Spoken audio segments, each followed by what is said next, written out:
Muy buenas noches, un placer saludarlos. Ya se respira un aire militante distinto a verlos ustedes este momento y con toda la numerosa audiencia que sé que tienen. Bien, vamos a repasar, vamos a hablar un poco de actualidad, vamos a hablar un poco de tu historia. No tenemos mucho tiempo, la verdad nos quedan 15 minutos únicamente. La historia es corta, porque además es muy joven, Carolina, digamos. Así Claro. Que... Vieron que decía que había buen clima, ¿ves? Uno ya se va contento después de eso.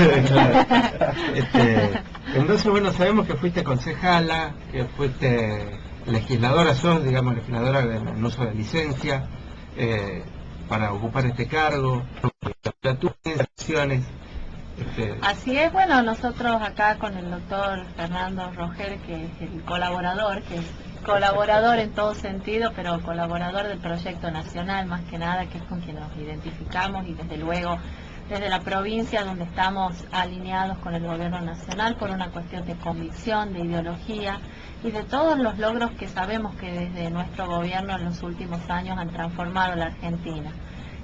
Nosotros hacemos también autocrítica, pero vimos todos los lineamientos y todos los logros que hemos tenido en una Argentina que ha ganado en derechos, en una Argentina donde uno se siente orgulloso de ser argentino y donde tenemos reivindicaciones para nuestra gente que han sido una deuda a lo largo de muchísimos años. ¿Y a qué voy con esto? Me preguntabas por la historia, y la historia sí, yo soy una militante más como tantos otros. Nosotros venimos desde el secundario trabajando, en la facultad también siempre hemos participado. Nosotros siempre hemos levantado la bandera del peronismo en todas las etapas y en todas las épocas, y los cargos que hemos atravesado sin duda nos han brindado una gran experiencia, porque hoy a mis 40 años, y creo que hablo por muchos de mi generación que me acompañan a mí en el equipo de trabajo y en la gestión, la experiencia de estar en un cargo electivo como concejal o posteriormente como legisladora te da una visión mucho más amplia de lo que es gestionar la cosa política, herramienta de transformación, y que más allá de que la política muestra la naturaleza humana tal como es, con sus grandezas impresionantes que tenemos los seres humanos y nuestras miserias patéticas que también las tenemos todos los días, pero la política es la actividad que, por lo menos en mi caso, mejor me representa en esa vocación que creo que todos tenemos que tener, aunque sea un poquito, ¿no? Aunque nos dediquemos a otra cosa, de gestionar para todos y de tener un proyecto de nación con las diferentes. La política, a mí siempre me gusta hablar en plural porque uno nunca es solo en esto, nunca hace ninguna transformación solo. Hemos ganado en experiencia. Sabemos que no son los cargos lo que definen a una persona, pero sí son los lugares en donde está, donde debe uno honrar la tarea que hace, y es lo que tratamos humildemente de hacer todos los días. Carolina, a mí me gustaría preguntarte un poco también, remarcarle quizás a los que nos están escuchando, de trabajo generacionalmente muy parecido a nosotros, ¿no? A jóvenes trabajando con vos. Esa es una apuesta muy fuerte a la juventud. Es un hecho, digamos, que hay que destacarlo. Una persona que tiene tanta responsabilidad en el gobierno provincial, ¿no? Y también que nos conté un poco de tu experiencia cuando fuiste jefe interina de la municipalidad, ya cuando no pudo asumir. Bueno, de la historia, porque mi papá, Rodolfo Vargas Ignacia, ha sido quien ha iniciado el juicio por la desaparición de mi tío, de su hermano, y cuando logra la anulación de evidencia debida y punto final, coincidió en ese punto de la historia en donde yo había sido electa concejal y había sido electa presidenta del Consejo Deliberante. Entonces, producto de estas transformaciones que ha vivido el país, es donde la justicia decide la prisión preventiva. Y en esa situación, bueno, ha sucedido un hecho inédito en la historia de Tucumán y en la historia legal también, porque la verdad es que no estaba contemplada una situación en donde un intendente electo no pudiera asumir por tener una prisión preventiva. En esa oportunidad el Consejo Deliberante tomó lo que la ley orgánica establece, que es la sucesión, y fue el presidente del Consejo, que en este caso era yo, quien tenía que hacerse cargo de la municipalidad. Esas deudas de la historia de reivindicación en donde Bussi se iba preso y nosotros accedíamos en democracia a la intendencia de la capital, aunque sea de manera interina. La situación en ese momento era muy caótica, porque en Tucumán en ese momento se adeudaban 4 sueldos había 4 meses de deuda de recolección del residuo. Estuvimos con el doctor Rogel acá presente, asumiendo en esas circunstancias y viendo qué podíamos hacer y qué podíamos aportar. Nosotros ha sido la mejor alternativa poder abrir el camino para quien es intendente hasta el día de hoy, que es el contador Domingo Amaya, pudiera asumir electo por el Consejo Deliberante como en ese momento intendente en el año 2003, cargo que detenta hasta la fecha. Y si bien han sido momentos muy duros, en ese momento prevaleció la unidad de la política, porque sin distinción de ninguna bandería estábamos todos los concejales en ese municipio que estaba al borde de la intervención. Felizmente eso se encaminó y bueno, podemos tener hoy una gestión donde la municipalidad y la provincia hace 11 años vienen atravesando diversas situaciones, pero indudablemente Tucumán ha salido adelante. Así es, después también te tocó ser legisladora. ¿Algún hito, alguna experiencia histórica, porque vos remarcás, digamos, la circunstancia histórica, a partir también, vos decías la paradoja de un desaparecido que fue muy importante, y demás, pero ¿de qué evento histórico, a partir de tu participación en la legislatura, te recordás como un hito o algo importante del cual, algún hecho importante del cual te haya gustado ser parte? No, a nosotros indudablemente nos ha marcado mucho toda la política de derechos humanos del gobierno.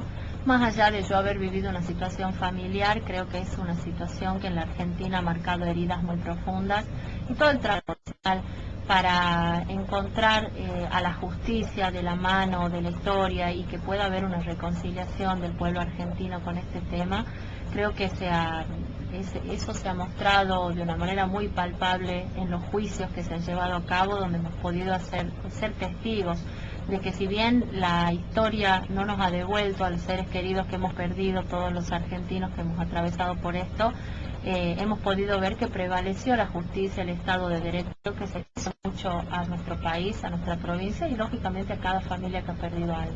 Nosotros en este programa siempre destacamos la importancia del discurso histórico, que significa que algunos represores hayan fallecido, por ejemplo como Bussi, en la cárcel, o por lo menos no en la cárcel, pero por lo menos condenados. Que eso es lo que algunas veces comentamos acá, que nos permite mirarnos al espejo como sociedad y no sentir de alguna manera una repulsión, que lucha los derechos individuales, políticos, de muchas personas que hasta dejaron su vida por dejar un país mejor para las próximas generaciones. Así es, y además indica una madurez como país, una madurez institucional.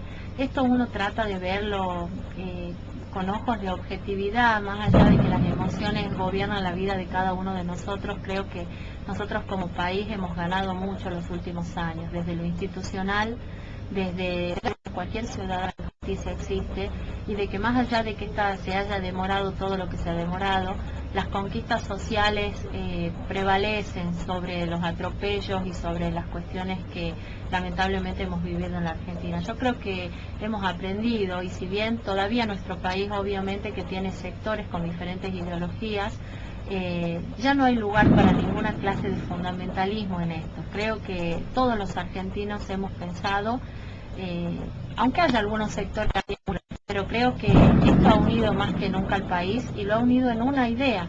La justicia es a quien nos tenemos que deber y por eso también tenemos que trabajar por mejorarla todos los días.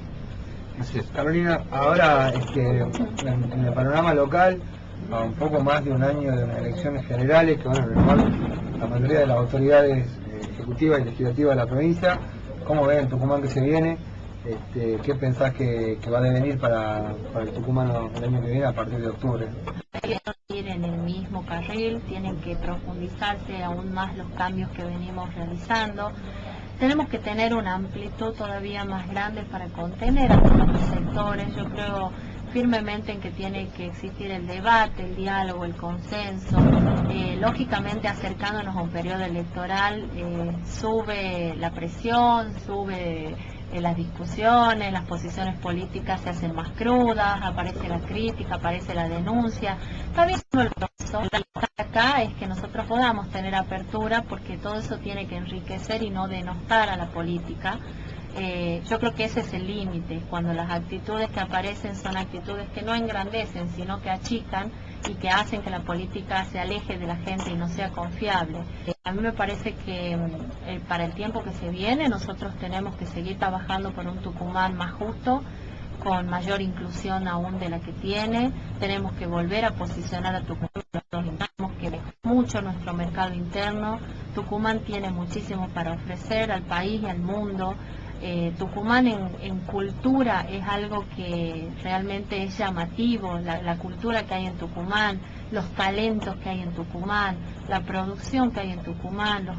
Realmente en Tucumán hay gente muy trabajadora, gente muy inteligente, grandes profesionales, y yo creo que eso, con un trabajo continuo, honesto, que se siga realizando en el mismo sendero, tiene que dar desde 2015, hay que pensar en el bicentenario del 2016 y hay que fortalecernos hacia el futuro. Nosotros hoy en esta generación, vos hablabas de los 40 años y esta generación, yo creo que es el momento de ser protagonistas, que hay que tomar lo que las personas con mayor experiencia tienen para darnos y aprender. No tenemos que ser necios en ese sentido y tenemos que abrir camino a la gente más joven, que felizmente hoy en el país está teniendo muchísima participación, donde es joven, pero que si bien es gente muy joven, es gente muy capacitada y con mucha capacidad, y creo que tenemos que igualar en oportunidades. Ese es nuestro gran desafío, para que todos puedan acceder a la educación, que tiene que ser la herramienta fundamental.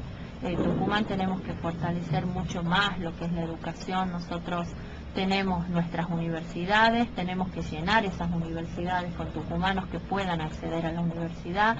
Tenemos que mejorar muchísimo lo que es la educación primaria, infraestructura, recursos humanos, y yo creo que se está trabajando mucho en capacitación, pero que eso aún más lo tenemos que fortalecer presupuestariamente y con el objetivo de formar a nuestra gente para que pueda tener una visión de un Tucumán abierto hacia el país y hacia el mundo.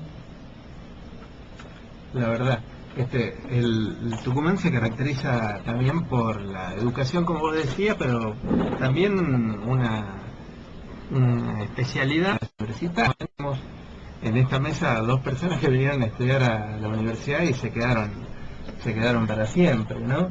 Así que la verdad es que es muy importante para toda la región desarrollar la educación aquí en la provincia, ¿no?